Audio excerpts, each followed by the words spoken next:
Losing their hair can be a reality for thousands of Kiwi women going through chemotherapy. Look Good, Feel Better helps to combat the visual effects of the treatment. And here to tell us more, welcome Pippa Wetzell and cancer survivor Carolyn. Good morning to both of you. Good morning. Carolyn, can we start with you and your story? You were 37 years old, mum of two. Yes. And then suddenly, bang, life changes. I was entirely healthy, and one morning... No symptoms, nothing? Nothing, no. One morning I woke up with very fast heart rate, found it a little bit difficult to breathe, went to my doctor who said I probably had pneumonia, went to the hospital for an x-ray, they said no pneumonia, sent me home, and then somebody over that weekend checked the x-ray and called up in a massive panic from the hospital saying, look, you'll need to come back in, we think there's something terribly wrong.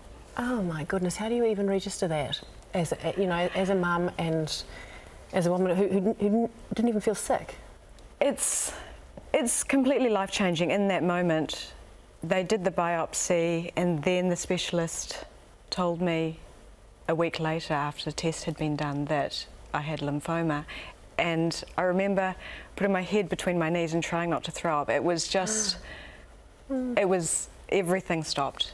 Everything. I just couldn't believe what I was being told. And suddenly, before you know it, you're into treatment, I would imagine?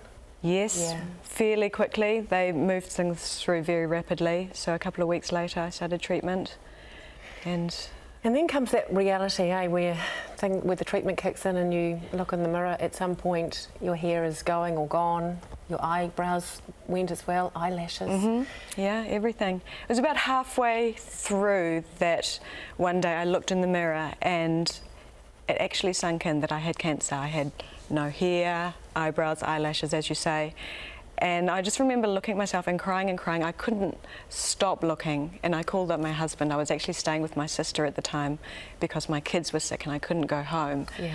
And ringing him up and saying, I've got cancer. And that was probably the first time I had said it out loud. And I was already halfway through. Wow. Oh, I mean, I can't even imagine because I haven't been there. Yeah. That's where Look Good, Feel Better comes in a big way, Pippa? Oh, absolutely. I mean, you listen to Carolyn's story and you realise that, as you say, one day everything's perfect, normal. The next day you find something and you're having to learn a completely different language and everything's different, and suddenly you're not normal anymore. That's right. And I think that a lot of people who go through the Look Good, Feel Better classes, through the treatments, they say, you know, they feel normal. You walk into a room where you don't have to explain everything to everyone. Everyone understands straight away. Yeah, that's right. What sort of happens in the workshops? Because I know it's about makeup and getting a face on and sort of feeling a little bit better about yourself, but it's more than just the superficial side of putting some lipstick on, isn't it? It really is. The interesting thing is that cancer takes so much from you. It takes away your confidence, it takes away your self-esteem, your self-worth. When you look in the mirror, you actually don't look anything like yourself. And so these workshops help to piece you back together bit by bit. And it does sound superficial, that it's just a little bit of mascara or blusher.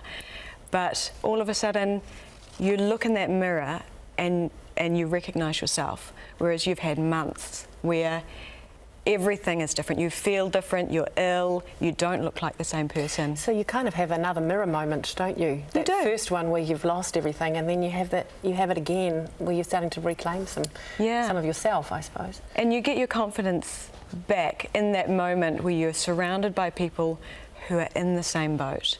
And I would imagine staffed by an army of volunteers and wonderful people who just give up their time. You know, close to 500 volunteers, and I mean that's what Feel Better Month is about, is trying to make sure that any woman in the country who needs this service will have it and won't have to travel far for it. So that's really what we're trying to achieve, is to make sure that, you know, you don't have to travel more than 30 minutes to go to a Look Good, Feel Better workshop. And these volunteers like Carolyn now, which is, I think, awesome. Giving back. It's giving back, can make such a difference to these lives. So how can, because this can't be cheap and money's got to come from somewhere, how can people get involved and give a little? Oh, well, give a little. There you go. Just like that. So on the Give a Little website, that's one that there's these great lipstick, pens, nail files, bookmarks you can buy from farmers. Most of the big name cosmetics brands are donating $2 for every lipstick sold at farmers this month. So all the Facebook page, all the details are on that. Fabulous. And where are you now with your cancer? I am 8 weeks cancer clear. Yay, Yeah. that is so good. Let's hope it stays that way. You've got those two little babies in your life. Yes. And a wonderful husband by the sounds of amazing. things. Yeah. Well done you. Nice to see you both. Thank you so much for coming in. Thanks. Thank you. For more info about Look Good, Feel Better, just head to the link on our website.